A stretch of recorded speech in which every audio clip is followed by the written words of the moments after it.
Buen día, bienvenidos a Postdata, es lunes 17 de agosto, le tenemos las noticias. El INEGI reportó que en 2025 se cometieron más homicidios dolosos que los informados por el Secretariado Ejecutivo de Seguridad Pública Nacional. Precisó que en el caso de Michoacán se cometieron 272 asesinatos más y en el país 16.184 adicionales a los que informó el gobierno federal. Con un presupuesto de solo 600 millones de pesos, el gobierno de Alfredo Ramírez destinará este año un monto más bajo de recursos al Fondo del Fortalecimiento para la Paz, ya que cubrieron 90% de las necesidades municipales en materia de seguridad, según informaron. Ayuntamientos de Michoacán mantienen un déficit del 40% en el número de policías que deben tener para atender a su población. Así lo señaló el titular del Secretariado Ejecutivo de Seguridad Pública en el Estado, César Erwin Sánchez Coria. Por mayoría de votos, el Tribunal Electoral del Estado determinó que el senador Gerardo Fernández Noroña sí cometió violencia política en razón de género contra Grecia Quirós García y que su inmunidad parlamentaria no lo protege contra las expresiones que hizo. El presidente del Congreso de Michoacán, Baltasar Gaona García, informó que presentará un recurso de inconformidad ante las medidas cautelares que dictó en su contra el Instituto Electoral de Michoacán, que le ordenó no hacer pronunciamientos con calificativos hacia la alcaldesa de Uruapan. Como parte de las estrategias para ahorrar recursos y hacer frente a las obligaciones financieras, el gobierno municipal de Morelia determinó disminuir 35% el presupuesto de operación a todas las dependencias en este año. Tras la cancelación de los vuelos hacia destinos de playa, el Ayuntamiento de Morelia mantiene gestiones para ampliar la conectividad aérea de la capital michoacana hacia ciudades de los Estados Unidos de Norteamérica como Atlanta y Portland. Con una exhibición de lucha libre, el alcalde de Morelia, Alfonso Martínez Alcázar, estrenó el domo del Complejo Deportivo Bicentenario, que este fin de semana fue abarrotado por decenas de familias morelianas. Comenzamos.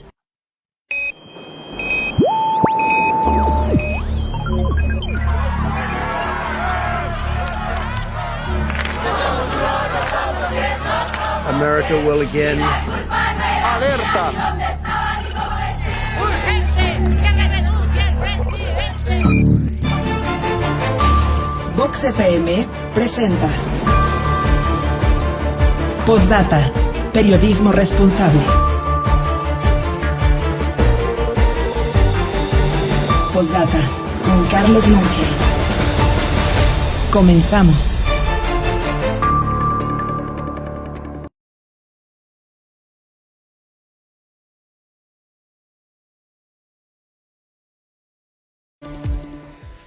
Buen día, gracias por estar con nosotros. Un gusto saludarle en esta mañana de lunes 17 de agosto. Estamos ya rebasando la mitad de este mes, el octavo ya de este 2026. Rápido se ha ido también esta primera quincena y con el gusto de cada mañana le saludo, le invito a que se quede con nosotros. Somos Postdata. Hacemos periodismo responsable y estamos con usted a través de la señal de Vox en el 103.3 de su FM, ya listos también en Facebook, donde nos encuentra como postdata.news, y el noticiario en este caso lo transmitimos tipo televisión para que usted pueda ver las imágenes correspondientes a lo que le iremos informando, igual que en Radio Tele, en el canal número 8 de su telecable, en este caso en punto de las 8 de la mañana en la retransmisión que tenemos. Agradecidos también ahí por esta oportunidad que nos da Rafa Cortés y Rafa Cortés Jr. Un saludo para ellos, por supuesto. Y también para Indapaz Radio, que nos pueden sintonizar también a través de esta señal y nos llevan para tenerla ahí mismo en la plaza de Indaparapeo. Así es que saludos y bienvenidos todos. Soy su servidor Carlos Monge. Quedo pendiente, no lo olvide de sus comentarios, críticas, sugerencias, todo es bienvenido. Aquí estaremos pendientes. Déjelas ahí en la transmisión que tenemos en Facebook y si se le facilita, bueno, pues mándeme un mensaje al 44 33 18 10 22. Estaremos aquí al pendiente. Gracias por la confianza. Y este lunes lo estamos arrancando a 14 grados aquí en la capital michoacana. Es una mañana fresca. Nos dice el meteorológico que vamos a tener periodos de sol, pero será un día preponderantemente nublado y con posibilidades de lluvia durante toda la tarde. La posibilidad es baja, pero de todas maneras la hay para que usted se prevenga. Vámonos con las noticias. Mire, el INEGI reportó que en 2025 se cometieron más homicidios dolosos que los que reporta el Secretariado Ejecutivo de Seguridad Pública Nacional. En el caso estricto de Michoacán, se cometieron 272 asesinatos más de los que se reportaron. Y a nivel nacional fueron 16,184 homicidios más de los que reportan las autoridades. El reporte del Instituto Nacional de Estadística y Geografía sobre fallecimientos reveló las diferencias en las cifras de homicidios dolosos que reporta dicha institución con el gobierno de Michoacán y la Federación. De acuerdo al informe denominado Estadísticas de Defunciones Registradas, que corresponde a las muertes que se reportaron en el país durante 2025, hay discrepancias entre el número de defunciones por causas violentas que registró el INEGI y los asesinatos que reportaron en su momento las instancias de seguridad. En el caso de Michoacán, el Secretariado Ejecutivo del Sistema Nacional de Seguridad Pública informó que el año pasado se registraron 1,267 homicidios dolosos, cifra con la que el Estado se ubicó en el 7º lugar nacional. Sin embargo, el INEGI reporta un total de 1,539 asesinatos ese mismo año, es decir, 272 asesinatos más, lo que implica una tasa de 32.3 por cada 100,000 habitantes. De haber considerado la cifra registrada por el Instituto, Michoacán sería el 5º estado del país con mayor número de homicidios, luego de Guanajuato, que encabezó la lista con 2,539 de los casos, seguido por Chihuahua con 1,791, Baja California con 1,714 y Sinaloa con 1,663. En total, por diversas causas, 28,792 personas murieron en Michoacán durante el 2025. En el concentrado nacional, la diferencia en el registro de homicidios es de más de 16,000, ya que mientras el Secretariado Ejecutivo de Seguridad Pública reportó a principio de año que en el país se registraron 11,805 homicidios dolosos, el INEGI tiene un registro de 27,989. La diferencia sería de 16,184 homicidios entre ambos registros. De acuerdo al reporte estadístico, el INEGI utiliza el certificado de defunción, los servicios médicos forenses, las oficialías del registro civil y los cuadernos estadísticos de defunción que proporcionan las agencias del Ministerio Público como fuentes de información. Con la edición de Víctor Jaramillo, reportó para Postdata Verónica García.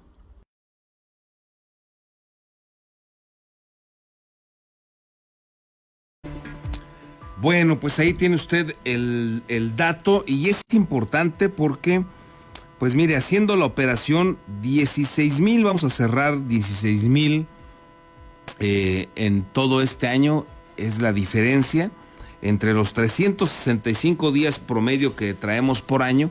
Estamos hablando de 43 asesinados, 43 homicidios diarios más de los que reporta la autoridad. Así es que, pues ya cuando lo escucha uno así se vuelve pues contundente, grave, y te habla pues de la dificultad que sigue habiendo en el territorio nacional. El gobierno de Claudia Sheinbaum, los gobiernos estatales, como el caso de Michoacán, algunos pueden reportar que hay una disminución en los homicidios dolosos. Todavía no es la que quisiéramos. Presumen disminuciones a nivel nacional del 50%. Ya si le sumamos estos 43 diarios, pues evidentemente no va a dar las cifras. Y bueno, por otro lado, pues habla de una deficiente contabilidad del gobierno federal, de las autoridades, y adicional, pues recuerde usted la problemática que sigue dándose con el tema de los desaparecidos. Así es que un dato que sigue resultando difícil de creer, el de las autoridades que hablan de disminuciones importantes en el homicidio doloso, cuando el propio INEGI pues les enmienda la plana y deja claro que el número es mucho mayor, en más de 16,000 en todo el año, un promedio que supera los 43 diarios más de los que reportan las autoridades. Y con un presupuesto de 600 millones de pesos, el gobierno de Alfredo Ramírez destinará este año el monto más bajo para los recursos del fortalecimiento para la paz, con el que le ayudan a las policías municipales, sobre todo a los temas de seguridad de los ayuntamientos. Solo 600 millones. Hubo años en los que ya ha desaparecido a nivel nacional el Fortaseg. De todas maneras, acá en Michoacán se destinaron 1,200, 1,300 millones. Este año, pues prácticamente se va a menos de la mitad de lo que se apoyaba a los ayuntamientos michoacanos. Pese a que sumaron también los recursos de fondos federales, en 2026 el gobierno que encabeza Alfredo Ramírez Bedoya destinará el monto más bajo de este sexenio al Fondo para el Fortalecimiento de la Paz, conocido como Fortapaz, ya que se contempla solo un total de 600 millones de pesos. El titular del Secretariado Ejecutivo del Sistema Estatal de Seguridad Pública, César Erwin Sánchez Coria, explicó que en el caso del Fortapaz, los recursos se destinan a acciones de prevención del delito y los fondos federales para el fortalecimiento del equipo que requieren. Mira, pues en su totalidad llevamos aproximadamente con los 3 programas 600 millones de pesos. ¿Un total de cuánto? 600 millones de pesos. Eso sería en total lo que se ejerce. Entre los 3 programas. Para municipios y para comunidades y también para Secretaría de Seguridad Pública. Que más adelante, en unos días más, vamos a estar haciendo una entrega a Secretaría. ¿Solamente este año? Solamente este año. Entonces prácticamente está a menos de la mitad de lo que otros años tuvieron de recursos. Bueno, sí ha habido una reducción de presupuesto en este año. Así es. De acuerdo a los propios reportes estatales, en 2022 se destinaron 758 millones de pesos al Fortapaz, en 2023 fueron 835 millones, en 2024 sumaron 876 millones y en 2025 fue un total de 1,023 millones de pesos. Sin embargo, el funcionario estatal explicó que la disminución de recursos asignados al Fondo de Fortalecimiento de la Paz no es circunstancial, sino que obedece a que se considera que ya se cumplieron 90% de las necesidades de equipamiento, capacitación e infraestructura que se determinó en cada municipio o comunidad indígena.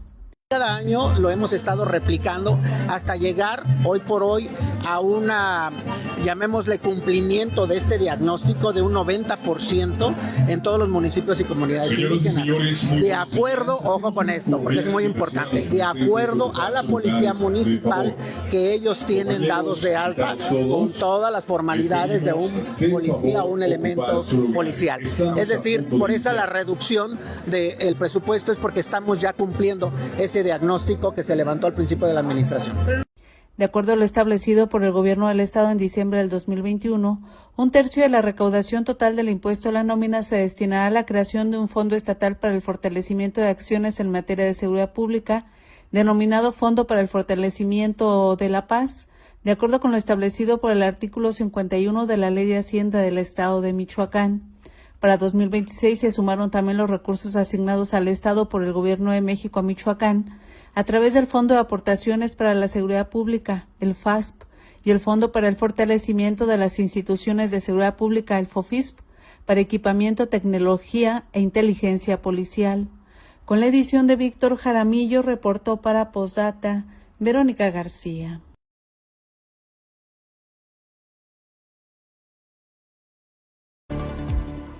Bueno, pues ahí lo que explica el responsable del Secretariado Ejecutivo, César Erwin, pues ya no hace falta, digamos, más recursos y por eso la disminución tan severa, tan importante que se da, lo cual evidentemente es falso.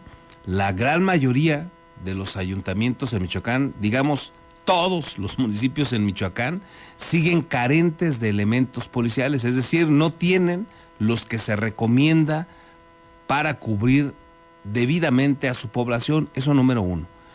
Ni la de Morelia, que es la que más se acerca a eso, ni la de Morelia cumple con estos estándares internacionales. Número 2, con excepción de la de Morelia, el resto de las policías municipales no tienen a la totalidad de sus elementos de seguridad con los exámenes de control y confianza realizados y aprobados. La única que los tiene es también la policía de Morelia. Y así le podemos ir sumando cualquier cantidad de características que hacen evidente que no hay ni los suficientes elementos policiales, ni las patrullas, ni los equipos necesarios para un funcionamiento más profesional de las deterioradas policías municipales, cooptadas en muchos casos por el crimen organizado, como las propias autoridades lo han señalado. Pero, pues es el argumento, es el discurso, digamos, que tienen los que están hoy en esas áreas de responsabilidad. Y es el argumento que tiene César Erwin Sánchez. Además, ayuntamientos mantienen un déficit del cerca del 40%, como ya le anticipaba, en sus policías. Y eso lo reconoce el propio César Erwin, el que dice que ya no hay más recursos, pues porque prácticamente tienen cubiertas las necesidades al 90%. Pero fíjese usted, él mismo dice que el déficit alcanza al 40% promedio de las policías municipales. Así es que el comparativo es que tiene que haber, o el referente, mejor dicho, tiene que haber 1.8 policías por cada 1,000 habitantes. Y en esa lógica, a las policías municipales en promedio les falta un 40%. Este funcionario precisó que a la fecha prestan servicio al Estado 3,650 policías municipales y deberían ser cuando menos 6,800. Pues andamos hablando de prácticamente estamos cumpliendo un 60% más o menos del 100% necesario para el Estado. 1.8 policías por cada 1,000 habitantes. Hay que recordar que cada municipio es el responsable de las contrataciones de sus policías.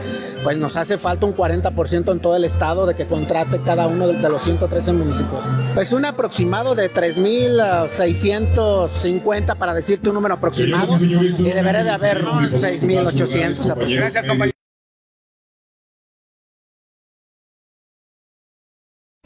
Bueno, pues ahí está lo que dice este funcionario, que hace algunos meses, recordará usted, pues su chofer le fue detectado una suma importante de dinero en efectivo, más de 1,000,000 de pesos en una camioneta, y pues ya no pasó nada.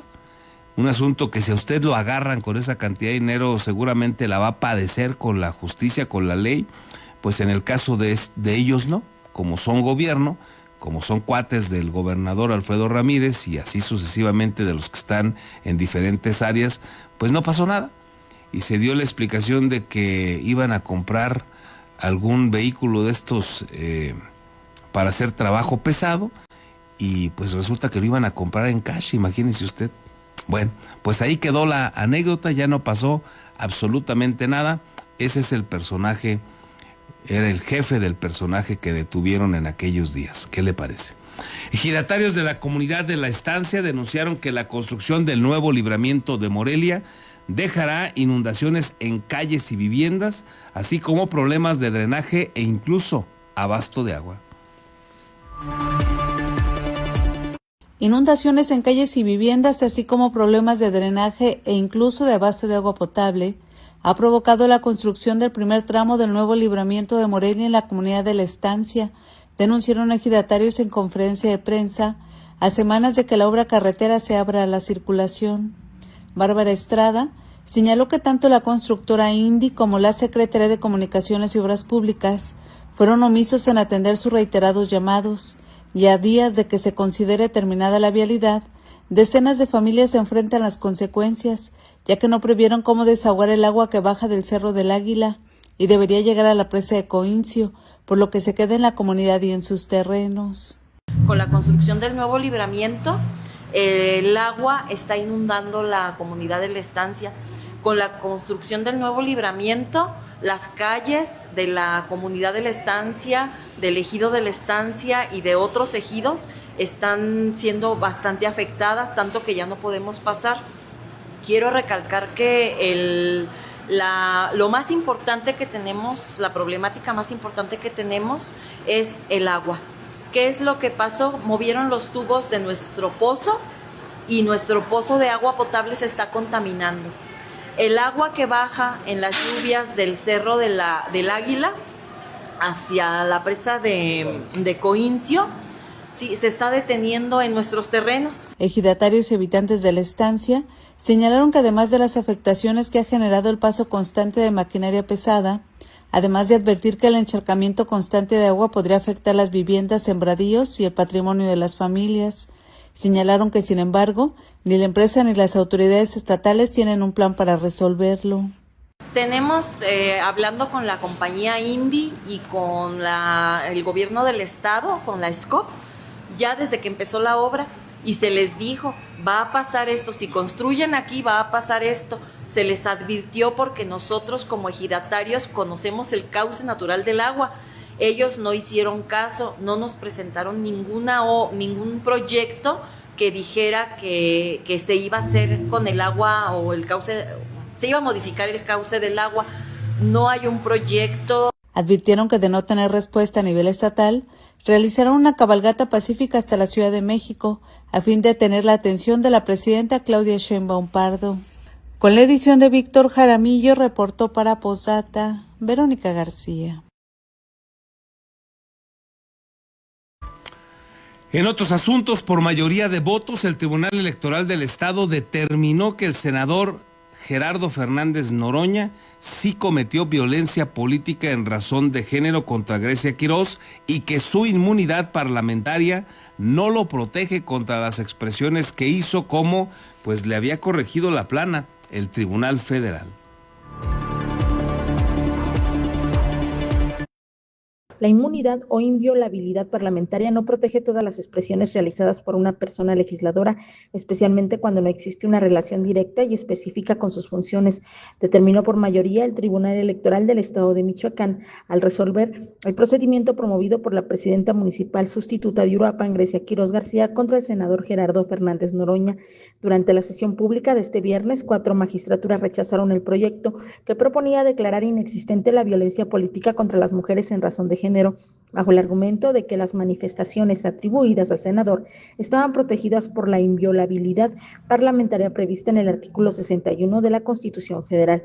La mayoría del Pleno consideró que algunas conductas sí se relacionaban directamente con la función legislativa y por lo tanto estaban amparadas por esa protección constitucional. Sin embargo, determinó que otras expresiones difundidas fuera del ejercicio parlamentario deberían analizarse de fondo para establecer si constituían violencia política de género.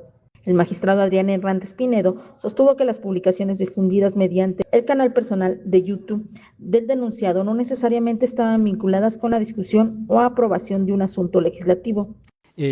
Concretamente porque estimo que en lo que corresponde a las publicaciones difundidas a través del canal de YouTube de la persona denunciada, no se actualiza la protección establecida en el artículo 61 de la Constitución, en atención a que, desde mi punto de vista, se circunscriben más como expresiones que entran dentro del debate público y no tanto sobre cuestiones que tengan que ver con la función legislativa. Explicó que al momento de realizarse esas publicaciones no se discutía un acuerdo, punto del orden del día u otro acto relacionado directamente con las atribuciones del senador. En el mismo sentido, la magistrada Alma Rosa Baena Villalobos señaló que el artículo 61 constitucional establece la inviolabilidad parlamentaria, pero también existen criterios de la Suprema Corte de Justicia de la Nación y de la Sala Superior del Tribunal Electoral Federal que delimitan sus alcances. Sin embargo, como lo acabo de decir, conforme a los precedentes de la Corte y de la Sala Superior, pues sí hace una distinción y si no se encuentra propiamente en tribuna o haciendo un análisis o un debate de una iniciativa de ley o trabajo en comisiones o realización de dictámenes o votación de alguna de las iniciativas, pues se considera que entonces no todos estos hechos o denunciados son necesariamente protegidos por la calidad de parlamentario. Agregó que debía analizarse si las manifestaciones se realizaron en tribuna durante la discusión de una iniciativa, en comisiones, en la elaboración de dictámenes o mediante canales institucionales del Senado. La presidenta del tribunal, Amelina Navarro Lepe, también consideró que la inviolabilidad parlamentaria es una garantía destinada a preservar la autonomía, independencia y libertad deliberativa de quienes integran el Poder Legislativo, pero su aplicación exige demostrar una relación funcional directa entre la expresión denunciada y la labor parlamentaria. Coincido de que varios de los actos que fueron denunciados no pasan por la protección de esta inviolabilidad parlamentaria, de ahí que desde mi postura de igual forma tendrían que ser analizados conforme a los parámetros funcionales, orientativos y vinculantes que tenemos de las tesis y jurisprudencias de la Sala Superior para analizar la violencia política por razón de género. El proyecto presentado por la magistrada Yurisha Andrade Morales planteaba que las expresiones denunciadas derivaban de un posicionamiento realizado en una sesión del Senado del 25 de noviembre de 2025 y que su difusión en plataformas digitales constituía una extensión de la actividad legislativa del denunciado. Entre las manifestaciones denunciadas estaban las expresiones de adoptar una posición fascista, que se le despertó la ambición y el calificativo de ambiciosa después de la muerte de su esposo. Grecia Quirós argumentó que esos señalamientos cuestionaron su legitimidad, pusieron en duda su capacidad para gobernar y sugirieron que se benefició de una tragedia para asumir el cargo público. El proyecto fue rechazado por 4 votos contra 1. Posteriormente, el Pleno aprobó un engrose en el que se estableció que una de las conductas denunciadas sí se encontraba protegida por la inviolabilidad parlamentaria, mientras que las restantes superaban esa protección y debían analizarse con los parámetros aplicables a la violencia política contra las mujeres en razón de género. Después de ese análisis, el tribunal declaró la existencia de violencia política de género cometida por el senador en perjuicio de la alcaldesa sustituta de Uruapan. Como parte de la resolución, el tribunal ordenó dar vista a la mesa directiva del Senado de la República, decretó medidas de reparación integral a favor de la denunciante y vinculó al Instituto Nacional Electoral y al Instituto Electoral de Michoacán para que actúen conforme a lo ordenado. Asimismo, dispuso informar de la sentencia a la Sala Regional de Toluca del Tribunal Electoral del Poder Judicial de la Federación, que previamente revocó la primera resolución y ordenó al tribunal realizar un nuevo análisis sobre la inviolabilidad parlamentaria.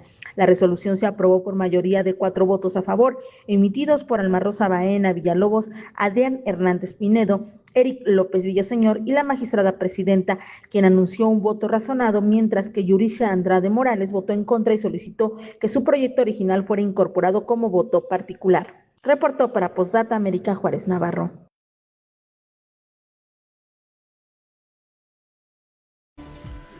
Por su parte, el presidente del Congreso de Michoacán, Baltasar Gaona, informó que va a presentar recurso de inconformidad ante las medidas cautelares que dictó en su contra el Instituto Electoral de Michoacán, que le ordenó no hacer pronunciamientos con calificativos hacia la alcaldesa de Uruapan, Grecia Quirós. Señaló que por lo pronto acatará el mandato del IEM, en tanto resuelve el tema legal de fondo.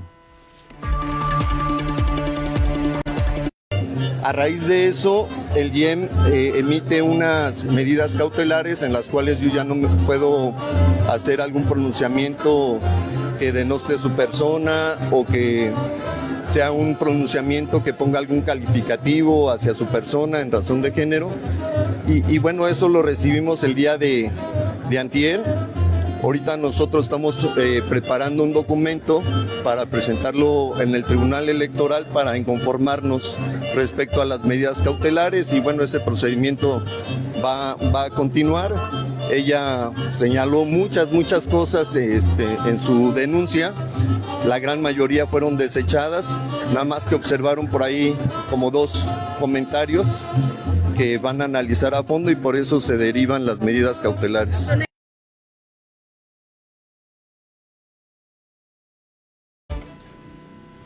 Bueno, veremos qué pasa con esta batalla que ha emprendido Baltasar Gaona contra Grecia Quirós, también contra el Movimiento al Sombrero, pero específicamente contra Grecia Quirós, y que aquí la semana pasada le informamos que el Instituto Electoral de Michoacán, pues como usted ya escuchó, le dicta pues esta petición, digamos, a Baltasar Gaona para que evite calificativos en contra de la alcaldesa, esta medida cautelar que no solamente fue para él, sino para el medio de comunicación, que también en una entrevista que le hacen, pues Baltasar Gaona hace señalamientos en contra de Grecia Quiroz y también sancionan, digamos, al medio de comunicación, también le giran ahí medidas cautelares como estas que refiere Baltasar Gaona. Y como parte de las estrategias para ahorrar recursos y hacerle frente a las obligaciones financieras que tienen, el Ayuntamiento de Morelia determinó disminuirles un 35% el presupuesto para la operación de las dependencias.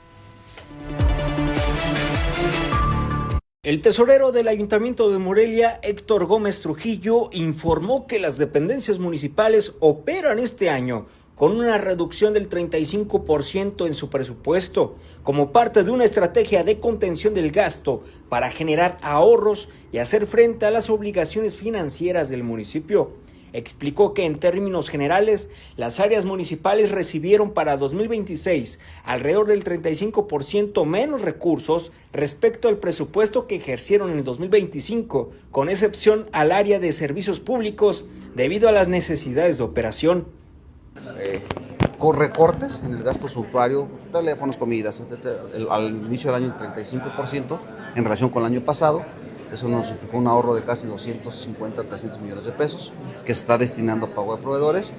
En el segundo semestre algunas UPPs y OPDs hicimos otro pequeño ajuste donde vimos que se puede hacer el ajuste y a efecto de ahorrar otros 100 millones de pesos, y seguramente el próximo año también va a ser un año con una disciplina férrea a efecto de cubrir los pasivos que se tienen. Gómez Trujillo señaló que las medidas de austeridad han permitido generar ahorros cercanos a los 300 millones de pesos, recursos que serán utilizados para garantizar las prestaciones de los trabajadores, cubrir compromisos con proveedores y reducir las obligaciones financieras del municipio. Esos son para prever, obviamente, las prestaciones de fin de año, para cubrir proveedores y garantizar que el gasto del municipio se reduzca. El funcionario reconoció que el cierre del ejercicio representa un periodo de presión financiera para el ayuntamiento, principalmente por el pago de aguinaldos y otras prestaciones laborales, aunque aseguró que los recursos para cumplir con esos compromisos ya están garantizados. Con las imágenes de Daniel Guillén, reportó para Postdata Fernando Salgado. Y tras la cancelación de vuelos hacia los destinos de playa, el Ayuntamiento de Morelia mantiene gestiones para ampliar la conectividad aérea de la capital michoacana, sobre todo hacia el vecino país del norte. Está pretendiéndose que haya más vuelos para ese lugar, y entre las opciones que están a la vista destacan Atlanta y Portland.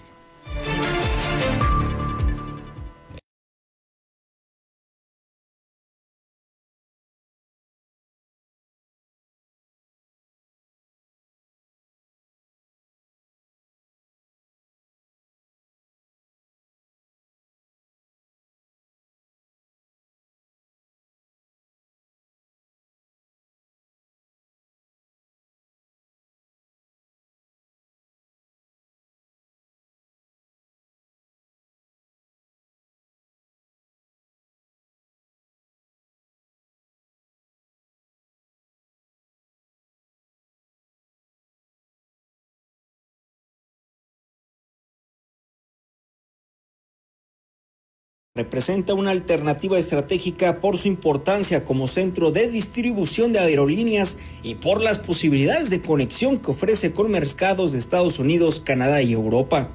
Mientras que Portland, ruta que Morelia ya tuvo anteriormente con Mexicana, permitiría fortalecer la conectividad con la región oeste de Estados Unidos y ampliar las posibilidades de enlace con otros mercados internacionales. La funcionaria resaltó la importancia de fortalecer la conexión regional, lo que abriría otro sector turístico y daría la oportunidad de generar una estrategia conjunta entre ciudades de promoción turística y de patrimonio como Querétaro, San Miguel Allende, Guanajuato y Morelia. Con las imágenes de Daniel Guillén, reportó para Postdata Fernando Salgado.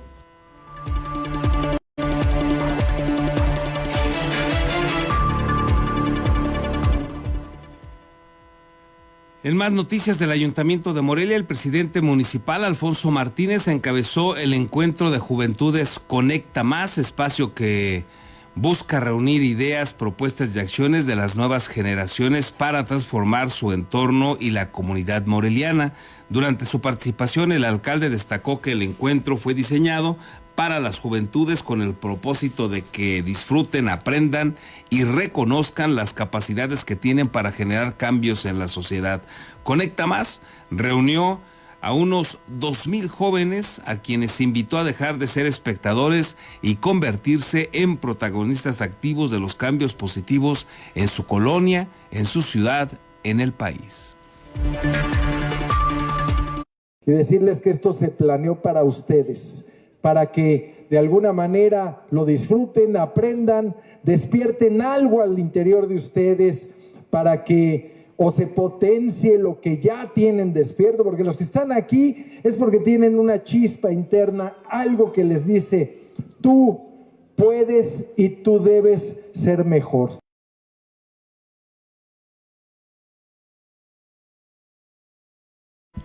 Y con una exhibición de lucha libre, el alcalde de Morelia, Alfonso Martínez, estrenó el domo del complejo deportivo Bicentenario, que este fin de semana pues se vio abarrotado con esta actividad de familias que se dieron cita. Aquí los detalles.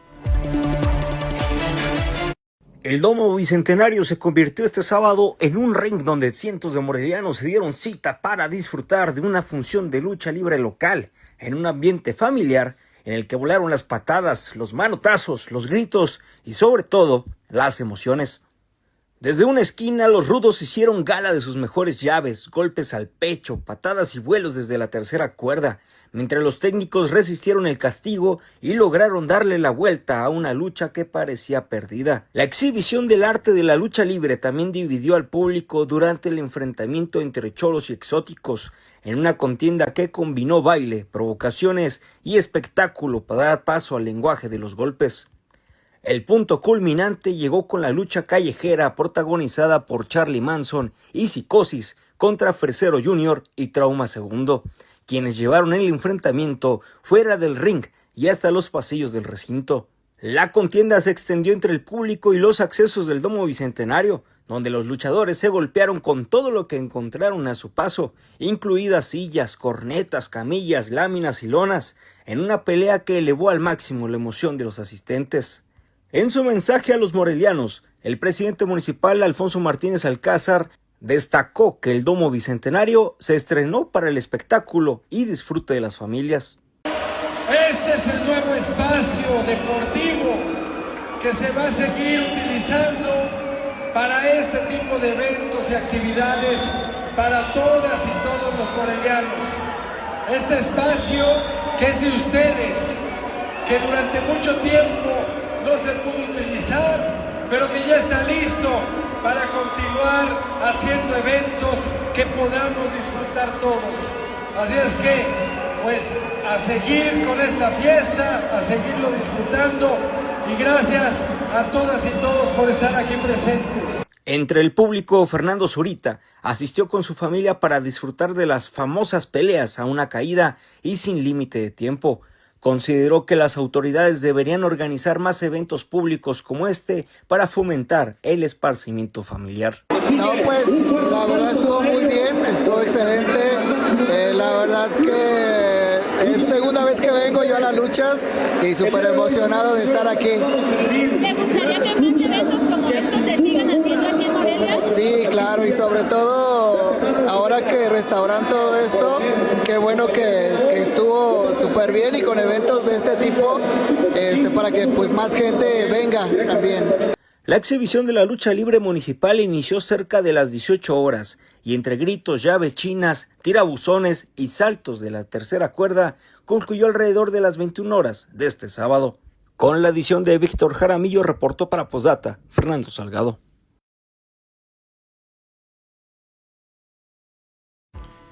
Bueno, pues ahí empezaron las actividades en este complejo deportivo Bicentenario, en su domo, que pues se había deteriorado bastante, y ahora, por cierto, en el informe de labores de Alfonso Martínez en este segundo informe con motivo de su tercera administración en el Ayuntamiento de Morelia, pues daba cuenta justamente de esta reparación que hicieron del Deportivo Bicentenario, su domo, con el gobierno del estado. Y bueno, pues ahora se reactivó con esta lucha libre que pues logró reunir a muchas familias. Y a propósito del informe de labores de Alfonso Martínez, bueno, entre otras cosas también quedaron ahí los comentarios sobre el apoyo que tiene Alfonso Martínez de personajes pues del ámbito federal, de otras entidades, y entre ellos, escuche usted lo que opinan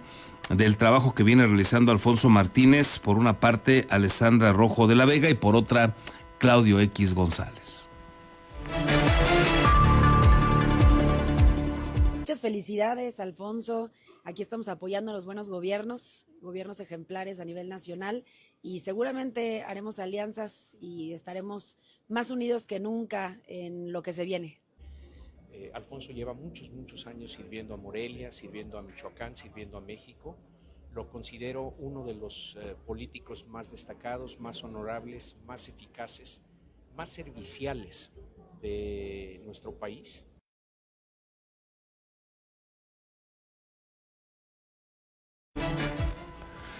En otros asuntos, la estudiante de mecatrónica de la Universidad Vasco de Quiroga, Daniela Verduzco, visitará la NASA, donde participará en el Programa Internacional de Aire y Espacio, con el objetivo de resolver problemáticas relacionadas con la industria aeroespacial.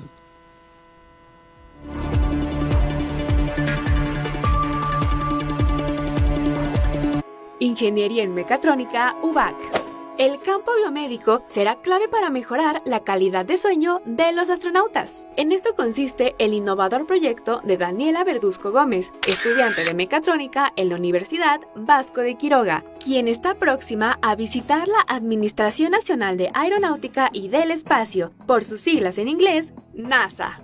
La universitaria de 22 años participará en el Programa Internacional de Aire y Espacio, IASP, que, con el objetivo de resolver problemáticas relacionadas a la industria aeroespacial, reúne estudiantes y expertos en el tema. A mí me llama mucho la atención lo que es la biomédica. Estuve buscando como algún proyecto que se pudiera aplicar para la NASA, pero que al mismo tiempo tuviera un enfoque biomédico que pudiera ayudar a los astronautas. Daniela busca implementar un proyecto con base en sensores biométricos que regulen el ciclo del sueño de los astronautas en la estación espacial. Ellos lo que tienen es un sistema que por horarios se apagan y se prenden las luces. Entonces lo que pensaba hacer era incluir sensores biométricos y que a partir de esos se fuera nivelando lo que es la luz. En las actividades de este programa internacional destaca la competencia en equipos para identificar y desarrollar proyectos innovadores relacionados con la aeronáutica, el aire y el espacio, además del entrenamiento como astronauta y la experiencia de pilotaje, algo que emociona a la seleccionada de la UBAC.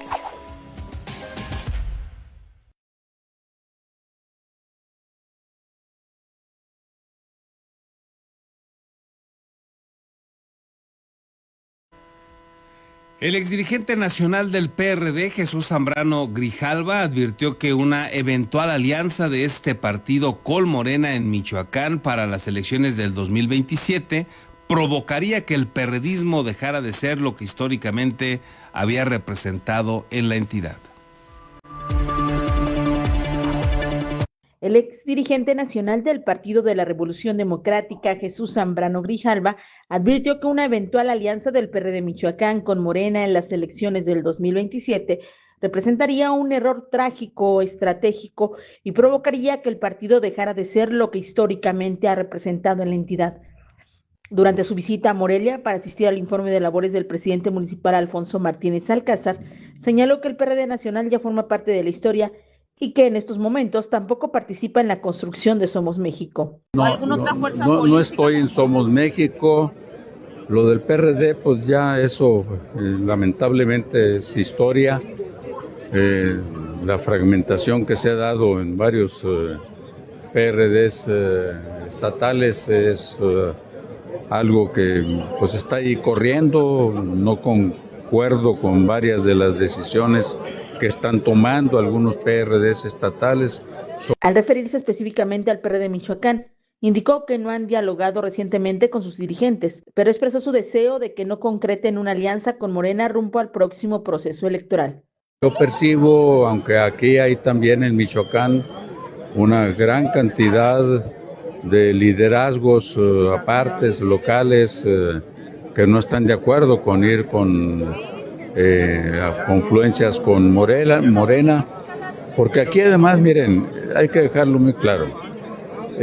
Michoacán sigue en una ruta de descomposición atroz, brutal.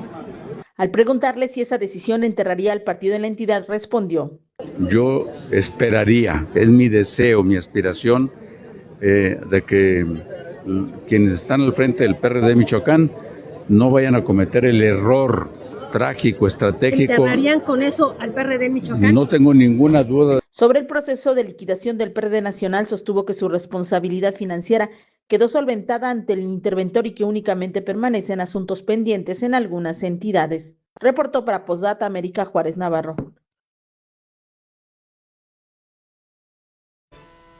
Mientras tanto, el ex candidato del PRI a la gubernatura de Michoacán, José Ascensión Orihuela Bárcenas, mejor conocido como Chon Orihuela, señaló que existen condiciones para construir una amplia alianza ciudadana rumbo al proceso electoral del próximo año. El ex candidato del PRI a la gubernatura de Michoacán, José Ascensión Chon Orihuela Bárcenas, el ex candidato del PRI a la gubernatura de Michoacán, José Ascensión Chon Orihuela Bárcenas, consideró que el movimiento del sombrero mantiene una expectativa política importante y señaló que existen condiciones para construir una amplia alianza ciudadana rumbo al proceso electoral del 2027. El ex senador priista sostuvo que la sociedad muestra un interés creciente ante lo que consideró un alejamiento de las expectativas que se tenían para el país.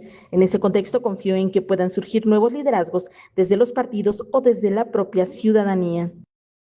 Yo lo que veo es una sociedad que cada vez está cobrando más interés, que cada vez está viendo que se alejan las expectativas que teníamos como país y como ciudadanos. Hoy pareciera que quienes dirigen el país están empeñados en que se pierda gran parte de lo construido. Yo espero que no tengan éxito. Yo espero que la ciudadanía toda se convierta en una voz y que eso permita y empuje a posibles liderazgos que surjan de la gente que hoy participa en política o de posibles ciudadanos que ni siquiera lo piensan ahora. Al referirse al movimiento del sombrero, recordó que su fundador, Carlos Manso Rodríguez, tuvo sus orígenes políticos en el PRI y consideró que parte de las causas que impulsó provenían de esa formación. Hace un momento, el movimiento del sombrero, que pues Manso, que fue un gran dirigente en Uruapan y que se formó en el PRI, Manso se formó en el PRI, y que lo que él impulsó pues eran cosas que venían de allá.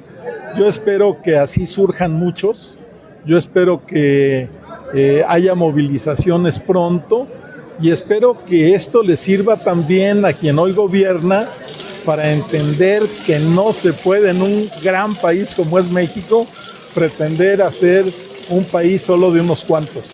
Orihuela Bárcenas consideró que el movimiento surgido en Uruapan puede convertirse en un actor relevante dentro de la reorganización de la oposición en Michoacán. También destacó el perfil político del presidente municipal de Morelia, Alfonso Martínez Alcázar, a cuyo informe de gobierno acudió y afirmó que cuenta con el respaldo de distintos sectores sociales de la capital michoacana. Yo creo que Alfonso ha hecho un buen trabajo, yo creo que Morelia lo respalda y aquí lo vemos, pues aquí ven ustedes grandes grupos de clase popular que están en apoyo a él, pero creo que tiene que haber una gran comunicación entre los diferentes grupos que hoy militan en diferentes partidos o están en diferentes circunstancias de participación. El exdirigente estatal del PRI sostuvo que deberá existir comunicación entre los grupos que actualmente militan en diferentes fuerzas políticas o participan desde otras expresiones ciudadanas. Sobre los posibles liderazgos para encabezar una candidatura opositora en 2027, consideró que todavía es prematuro adelantar nombres debido a que el escenario puede cambiar con rapidez. Reportó para... Bueno, pues ahí algunas opiniones todavía de lo que dejó este segundo informe de labores de Alfonso Martínez, que sonó también, le decía yo la semana pasada, a despedida.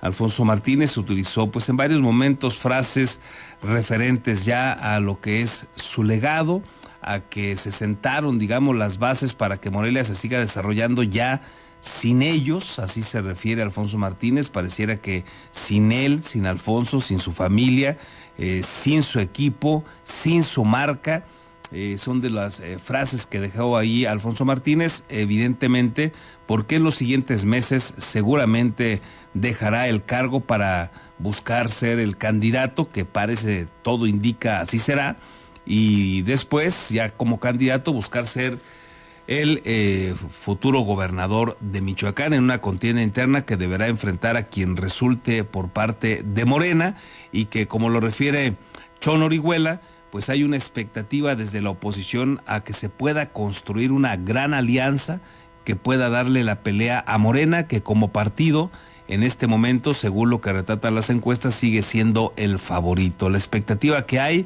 es, sobre todo, si entre Grecia Quirós y Alfonso Martínez, que regularmente están ahí cerca de Morena en las encuestas, si ellos pudieran ponerse de acuerdo para que sea uno de los dos el que vaya como candidato o candidata al gobierno de Michoacán en el 2027, y bueno, pues el otro respaldar a quien vaya. Esta es así como que la gran expectativa para ver si se logra o no.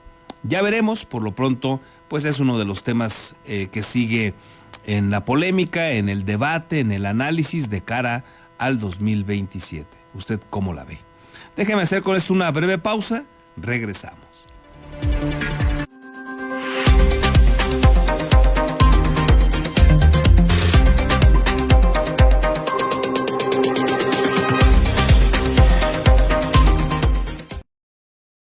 Beskid, asesoría profesional en seguros. Si necesitas proteger a tus seres más queridos, proyectar a futuro sin que nada te detenga o cuidar de tu patrimonio, estamos a tus órdenes en el número telefónico 4433-184056 o bien en el correo electrónico armando@beskid.com. El licenciado Armando Dueñas Díaz, profesional en asesoría de seguros, espera su llamada.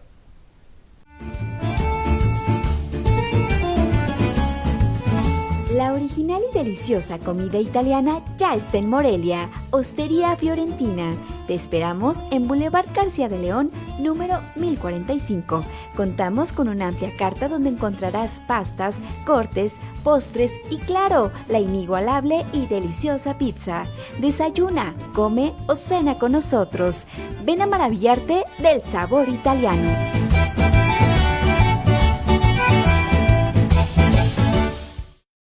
Tortas Acueducto el 32 y medio. No te quedes con el antojo. Deliciosas tortas de milanesa, queso de puerco, salchicha, jamón, hawaiana y cubana, o bien una orden de milanesa. Puedes hacer tus pedidos al teléfono 4433-382499, de lunes a viernes de 10 de la mañana a 4:30 de la tarde. La cobertura para entregar a domicilio está delimitado por la salida Mil Cumbres, salida Charo, La Poza Rica y Avenida Camelinas.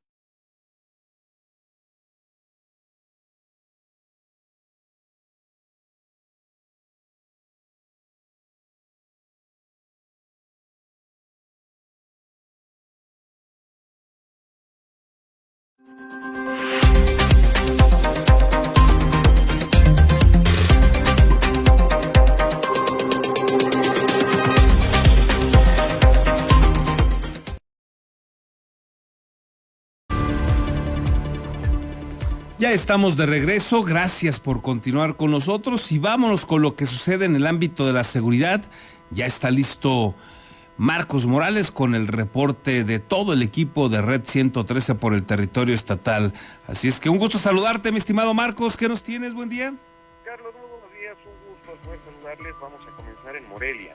Y es que delincuentes balearon a un conductor de la plataforma Uber, lo despojaron su vehículo.